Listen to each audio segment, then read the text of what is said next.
नमस्कार। आइए सुनते हैं मुंशी प्रेमचंद द्वारा लिखी कहानी आखिरी हीला। कहानी अच्छी लगे तो इसे एक लाइक कर दीजिएगा। चैनल पर नए हैं तो सब्सक्राइब कर लीजिएगा। तो लीजिए, प्रस्तुत है आखिरी हीला। यद्यपि मेरी स्मरण शक्ति पृथ्वी के इतिहास की सारी स्मरणीय तारीखें भूल गई, वह तारीखें जिन्हें रातों को जागकर और मस्तिष्क को खपाकर याद किया था, मगर विवाह की तिथि समतल भूमि में एक स्तंभ की भांति अटल है। न भूलता हूँ न भूल सकता हूँ। उससे पहले और पीछे की सारी घटनाएं दिल में मिट गईं, उनका निशान तक बाकी नहीं। वह सारी अनेकता एक एकता में मिश्रित हो गई और वह मेरे विवाह की तिथि है। चाहता हूँ उसे भूल जाऊं, मगर जिस तिथि का नित्य प्रति सुमिरन किया जाता हो वह कैसे भूल जाए। नित्य प्रति सुमिरन क्यों करता हूँ, यह उस विपत्ति मारे से पूछिए जिसे भगवत भजन के सिवा जीवन के उद्धार का कोई आधार न रहा हो। लेकिन क्या मैं वैवाहिक जीवन से इसलिए भागता हूँ कि मुझ में रसिकता का अभाव है और मैं कोमल वर्ग की मोहिनी शक्ति से निर्लिप्त हूँ और अनासक्ति का पद प्राप्त कर चुका हूँ। क्या मैं नहीं चाहता हूँ कि जब मैं सैर करने निकलूँ तो हृदयेश्वरी भी मेरे साथ विराजमान हो, विलास वस्तुओं की दुकानों पर उनके साथ जाकर थोड़ी देर के लिए रसमय आग्रह का आनंद उठाऊं। मैं उस गर्व और आनंद और महत्व का अनुभव कर सकता हूँ जो मेरे अन्य भाइयों की भांति मेरे हृदय में भी आंदोलित होगा। लेकिन मेरे भाग्य में वह खुशियाँ, वह रंगरेलियाँ नहीं हैं, क्योंकि चित्र का दूसरा पक्ष भी तो देखता हूँ। एक पक्ष जितना ही मोहक और आकर्षक है, दूसरा उतना ही हृदय विदारक और भयंकर। शाम हुई और आप बदनसीब बच्चे को गोद में लिए तेल या ईंधन की दुकान पर खड़े हैं। अंधेरा हुआ और आप आटे की पोटली बगल में दबाए गलियों में यूं कदम बढ़ाए हुए निकल जाते हैं मानो चोरी की है। सूर्य निकला और बालकों को गोद में लिए होम्योपैथ डॉक्टर की दुकान में टूटी कुर्सी पर आरूढ़ हैं। किसी खोचे वाले की रसीली आवाज़ सुनकर बालक ने गगनभेदी विलाप आरंभ किया और आपके प्राण सूखे। ऐसे बापों को भी देखा है जो दफ्तर से लौटते हुए पैसे 2 पैसे की मूंगफली या रेवड़ियां लेकर लज्जास्पद शीघ्रता के साथ मुंह में रखते चले जाते हैं कि घर पहुंचते पहुंचते बालकों के आक्रमण से पहले ही यह पदार्थ समाप्त हो जाए। कितना निराशजनक होता है यह दृश्य जब देखता हूँ कि मेले में बच्चा किसी खिलौने की दुकान के सामने मचल रहा है और पिता महोदय ऋषियों की सी विद्वता के साथ उनकी क्षणभंगुरता का राग अलाप रहे हैं। चित्र का पहला रुख तो मेरे लिए एक मदन स्वप्न है, दूसरा रुख एक भयंकर सत्य। इस सत्य के सामने मेरी सारी रसिकता अंतर्धान हो जाती है। मेरी सारी मौलिकता, सारी रचनाशीलता इसी दाम्पत्य के फंदों से बचने में प्रयुक्त हुई है। जानता हूँ कि जाल के नीचे जाना है, मगर जाल जितना ही रंगीन और ग्राहक है, दाना उतना ही घातक और विषैला। इस जाल में पक्षियों को तड़पते और फड़फड़ाते देखता हूँ और फिर भी जाल पर जा बैठता हूँ। लेकिन इधर कुछ दिनों से श्रीमती जी ने अविश्रांत रूप से आग्रह करना शुरू किया है कि मुझे बुला लो। पहले जब छुट्टियों में जाता था तो मेरा केवल कहाँ चलोगी कह देना उनकी चित्त शांति के लिए काफ़ी होता था। फिर मैंने झंझट है कहकर उन्हें तसल्ली देनी शुरू की। इसके बाद गृहस्थ जीवन की असुविधाओं से डराया, किंतु अब कुछ दिनों से उनका अविश्वास बढ़ता जाता है। अब मैंने छुट्टियों में भी उनके आग्रह के भय से घर जाना बंद कर दिया है कि कहीं वह मेरे साथ न चल खड़ी हों, और नाना प्रकार के बहानों से उन्हें आशंकित करता रहता हूँ। मेरा पहला बहाना पत्र संपादकों के जीवन की कहानियों के विषय में था। कभी 12 बजे रात को सोना नसीब होता है, कभी रत जगा करना पड़ता है। सारे दिन गली गली ठोकरें खानी पड़ती हैं। इस पर तुर्रा यह है कि हमेशा सिर पर नंगी तलवार लटकती रहती है। ना जाने कब गिरफ्तार हो जाऊं, कब जमानत तलब हो जाए। खुफिया पुलिस की एक फौज हमेशा पीछे पड़ी रहती है। कभी बाजार में निकल जाता हूँ तो लोग उंगलियां उठाकर कहते हैं, वह जा रहा है अखबार वाला। मानो संसार में जितनी दैविक, आधिदैविक, भौतिक, आधि भौतिक बाधाएं हैं, उनका उत्तरदायी मैं हूँ। मानो मेरा मस्तिष्क झूठी खबरें गढ़ने का कार्यालय है। सारा दिन अफसरों की सलामी और पुलिस की खुशामद में गुजर जाता है। कांस्टेबलों को देखा और प्राण पीड़ा होने लगी। मेरी तो यह हालत है, और हुक्काम है कि मेरी सूरत से कांपते हैं। एक दिन दुर्भाग्यवश एक अंग्रेज़ के बंगले की तरफ जा निकला। साहब ने पूछा, क्या काम करता है? मैंने गर्व के साथ कहा, पत्र का संपादक हूँ। साहब तुरंत अंदर घुस गए और कपाट मुद्रित कर लिए। फिर मैंने मेम साहब और बाबा लोगों को खिड़कियों से झांकते देखा, मानो कोई भयंकर जंतु हूँ। एक बार रेलगाड़ी में सफ़र कर रहा था, साथ और भी कई मित्र थे, इसलिए अपने पद का सम्मान निभाने के लिए सेकंड क्लास का टिकट लेना पड़ा। गाड़ी में बैठा तो एक साहब ने मेरे सूटकेस पर मेरा नाम और पेशा देखते ही तुरंत अपना संदूक खोला और रिवॉल्वर निकालकर मेरे सामने गोलियां भरी, जिससे मुझे मालूम हो जाए कि वह मुझसे सचेत है। मैंने देवी जी से अपनी आर्थिक कठिनाइयों की कभी चर्चा नहीं की, क्योंकि मैं रमणियों के सामने यह जिक्र करना अपनी मर्यादा के विरुद्ध समझता हूँ। हालांकि मैं वह चर्चा करता तो देवी जी की दया का अवश्य पात्र बन जाता। मुझे विश्वास था कि श्रीमती जी फिर यहाँ आने का नाम न लेंगी, मगर यह मेरा भ्रम था। उनके आग्रह पूर्ववत होते रहे। तब मैंने दूसरा बहाना सोचा। शहर बीमारियों के अड्डे हैं। हर एक खाने पीने की चीज़ में विष की शंका। दूध में विष, घी में विष, फलों में विष, शाक भाजी में विष, हवा में विष, पानी में विष। यह मनुष्य का जीवन पानी की लकीर है, जिसे आज देखो वह कल गायब। अच्छे खासे बैठे हैं, हृदय की गति बंद हो गई। घर से सैर को निकले, मोटर से टकराकर सुरपुर की राह ली। अगर कोई शाम को सांगो पांग घर आ जाए तो उसे भाग्यवान समझो। मच्छर की आवाज़ कान में आई, दिल बैठा। मक्खी नजर आई और हाथ पांव फूले। चूहा बिल से निकला और जान निकल गई। जिधर देखिए यमराज की अमलदारी है। अगर मोटर और ट्राम से बचकर आ गए तब मच्छर और मक्खी के शिकार हुए। बस यही समझ लो कि मौत हरदम सिर पर खेलती रहती है। रात भर मच्छरों से लड़ता हूँ, दिन भर मक्खियों से। नन्ही सी जान को किन किन दुश्मनों से बचाऊं। सांस भी मुश्किल से लेता हूँ कि कहीं क्षय के कीटाणु फेफड़े में न पहुँच जाए। देवी जी को फिर भी मुझ पर विश्वास न आया। दूसरे पत्र में भी वह आरजू थी। लिखा था, तुम्हारे पत्र ने एक और चिंता बढ़ा दी। अब प्रतिदिन पत्र लिखा करना। मैं एक न सुनूंगी और सीधे चली आऊँगी। मैंने दिल में कहा, चलो सस्ते छूटे। मगर यह खटका लगा हुआ था कि न जाने कब उन्हें शहर आने की सनक सवार हो जाए। इसलिए मैंने तीसरा बहाना सोच निकाला। यहाँ मित्रों के मारे नाको दम रहता है। आकर बैठ जाते हैं तो उठने का नाम भी नहीं लेते, मानो अपना घर बेच आए हैं।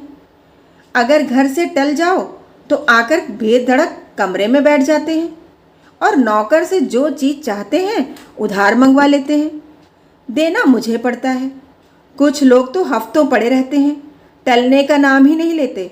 रोज़ उनकी सेवा सत्कार करो, रात को थिएटर या सिनेमा दिखाओ, फिर सवेरे तक ताश या शतरंज खेलो।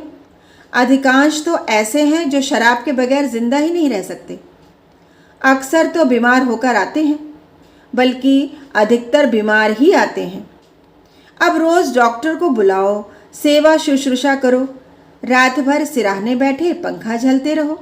उस पर यह शिकायत भी सुनते रहो कि यहाँ कोई हमारी बात भी नहीं पूछता। मेरी घड़ी महीनों से मेरी कलाई पर नहीं आई। दोस्तों के साथ जलसों में शरीक हो रही है। अचकन है वह एक साहब के पास है, कोट और दूसरे साहब ले गए। जूते और एक बाबू ले उड़े। मैं वही रद्दी कोट और वही चमरौधा जूता पहनकर दफ्तर जाता हूँ। मित्र वृंद ताड़ते रहते हैं कि कौन सी नई वस्तु लाया, कोई चीज़ लाता हूँ तो मारे डर के संदूक में बंद कर देता हूँ, तो कहीं ना कहीं न्योता खाने की धुन सवार हो जाए। पहली तारीख को वेतन मिलता है तो चोरों की तरह दबे पांव घर आता हूँ कि कहीं कोई महाशय रुपयों की प्रतीक्षा में द्वार पर धरना जमाए न बैठे हों। मालूम नहीं उनकी सारी आवश्यकताएं पहले ही तारीख की बाट क्यों जोहती रहती हैं। एक दिन वेतन लेकर 12 बजे रात को लौटा, मगर देखा तो आधे दर्जन मित्र उस वक्त भी डटे हुए थे। माथा ठोक लिया, कितने ही बहाने करूं, उनके सामने एक नहीं चलती।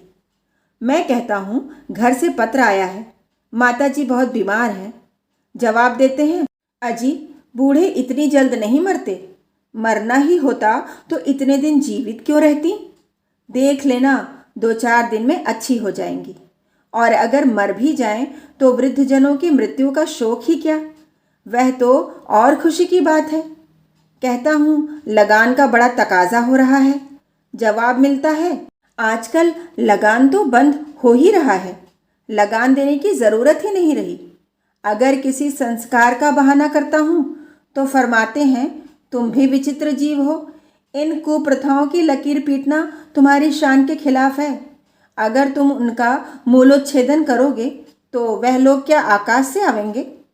गरज यही है कि किसी तरह प्राण नहीं बचते। मैंने समझा था कि हमारा यह बहाना निशाने पर बैठेगा। ऐसे घर में कौन रमणी रहना पसंद करेगी जो मित्रों पर ही अर्पित हो गया हो। किंतु मुझे फिर भ्रम हुआ, उत्तर में फिर वही आग्रह था। तब मैंने चौथा हीला सोचा। यहाँ के मकान हैं कि चिड़ियों के पिंजरे, ना हवा ना रोशनी, वह दुर्गंध उड़ती है कि खोपड़ी भन्ना जाती है।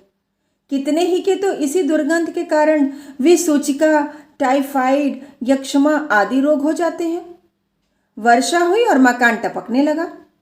पानी चाहे घंटे भर बरसे, मकान रात भर बरसता रहता है। ऐसे बहुत कम घर होंगे जिनमें प्रेत बाधाएं न हों। लोगों को डरावने स्वप्न दिखाई देते हैं। कितनों ही को उन्माद रोग हो जाता है। आज नए घर में आए, कल ही उसे बदलने की चिंता सवार हो गई।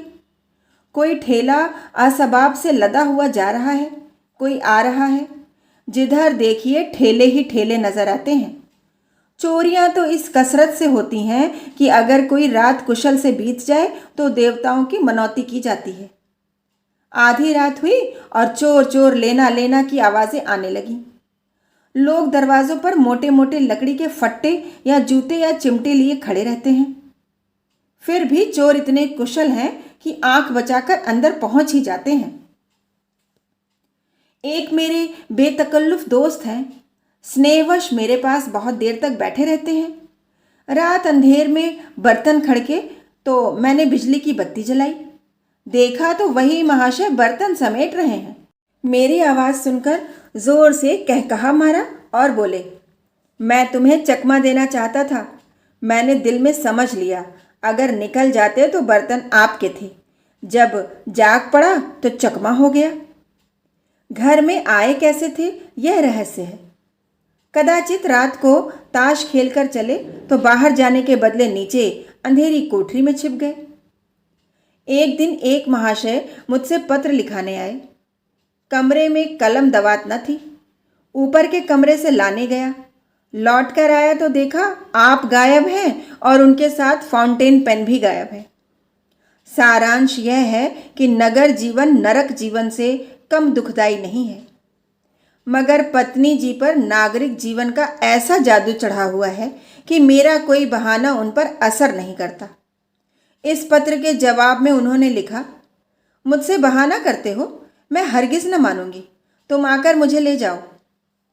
आखिर मुझे 5वां बहाना करना पड़ा। यह खोचे वालों के विषय में था। अभी बिस्तर से उठने की नौबत नहीं आई कि कानों में विचित्र आवाज़ें आने लगीं। बाबुल के मीनार के निर्माण के साथ ऐसी निरर्थक आवाज़ें न आई होंगी। वह खोचे वालों की शब्द क्रीड़ा है। उचित तो यह था कि यह खोचे वाले ढोल मजीरे के साथ लोगों को अपनी चीज़ों की ओर आकर्षित करते, मगर इन औंधी अक्ल वालों को यह कहाँ सूझती है। ऐसे पैशाचिक स्वर निकालते हैं कि सुनने वालों के रोए खड़े हो जाते हैं। बच्चे माँ की गोद में चिमट जाते हैं। मैं भी रात को अक्सर चौंक पड़ता हूँ। एक दिन तो मेरे पड़ोस में एक दुर्घटना हो गई। 11 बजे थे, कोई महिला बच्चे को दूध पिलाने उठी थी। एकाएक जो किसी खोंचे वाले की भयंकर ध्वनि कानों में आई तो चीख मारकर चिल्ला उठी और फिर बेहोश हो गई।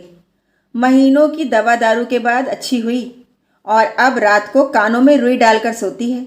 ऐसे कृत्य नगरों में नित्य होते रहते हैं। मेरे ही मित्रों में कई ऐसे हैं जो अपनी स्त्रियों को घर से लाए, मगर बेचारियां दूसरे ही दिन इन आवाज़ों से भयभीत होकर लौट गईं। श्रीमती जी ने इसके जवाब में लिखा, तुम समझते हो मैं खोचे वालों की आवाज़ों से डर जाऊंगी? यहाँ गीदड़ों का हौवाना और उल्लुओं का चीखना सुनकर तो डरती नहीं, खोचे वालों से क्या डरूंगी।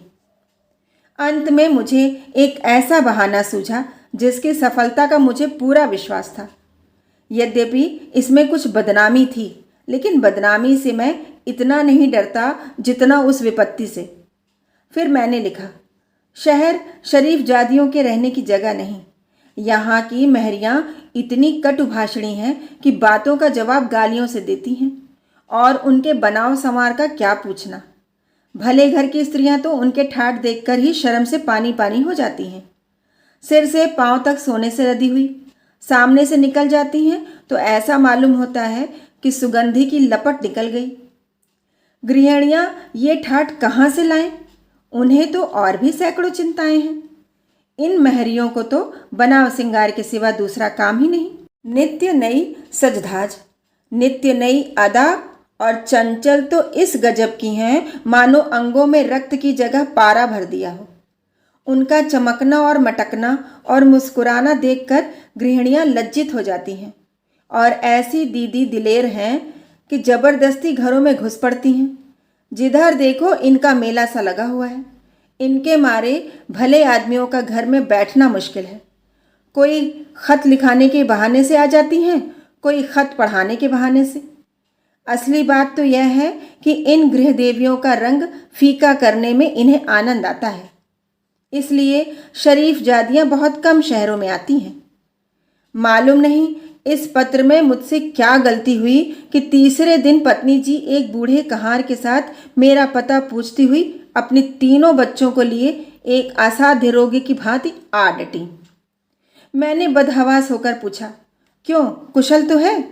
पत्नी जी ने चादर उतारते हुए कहा, घर में कोई चुड़ैल बैठी तो नहीं है? यहाँ किसी ने कदम रखा तो नाक काट लूंगी। हाँ, जो तुम्हारी शह न हो। अच्छा, तो अब रहस्य खुला। मैंने सिर पीट लिया। क्या जानता था अपना तमाचा अपने ही मुंह पर पड़ेगा। कहानी सुनने के लिए बहुत बहुत धन्यवाद।